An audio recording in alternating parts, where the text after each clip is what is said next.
بسم الله الرحمن الرحيم. ساداتي وسيداتي، تحياتي. الغيبة والبهتان والنميمة مصايب كبيرة ولازم ناخد بالنا منها. سيدنا محمد صلى الله عليه وسلم قال انه شاف في رحلة الإسراء والمعراج ناس ليهم ضوافر من نحاس بينهشوا بيها وجوههم وصدورهم، بيقطعوا نفسهم. فقال لسيدنا جبريل: من هؤلاء يا جبريل؟ فقال له: هؤلاء الذين يأكلون لحوم الناس ويقعون في أعراضهم. مش كده وبس، المصيبة الأكبر إن كل واحد أنت اختبته هيجي يوم القيامة وياخد من حسناتك، حتى لو أنت ما معكش حسنات هيديك هو من سيئاته. عن أبي هريرة رضي الله عنه قال: قال رسول الله صلى الله عليه وسلم: أتدرون من المفلس؟ قالوا: المفلس فينا من لا درهم له ولا متاع. قال: المفلس من أمتي من يأتي يوم القيامة بصلاة وصيام وزكاة، ويأتي وقد شتم هذا وقذف هذا وأكل مال هذا وسفك دم هذا وضرب هذا، فيعطى هذا من حسناته وهذا من حسناته، فإن فنيت حسناته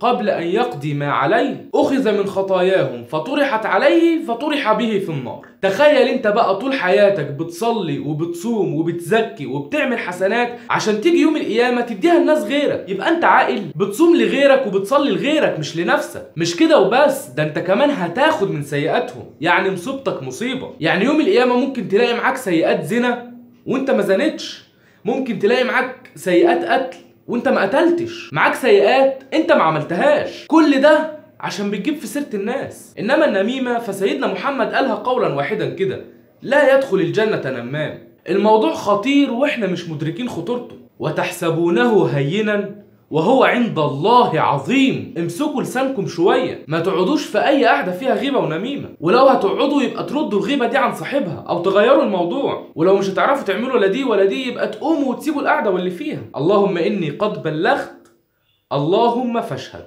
بالله عليكم كل واحد سمع الفيديو ده ينشره ويبعته لاصحابه والاهله علشان يخلوا بالهم. وما تنسوش ان الدال على الخير كفاعله. تحياتي هشام مصطفى، والسلام عليكم ورحمة الله.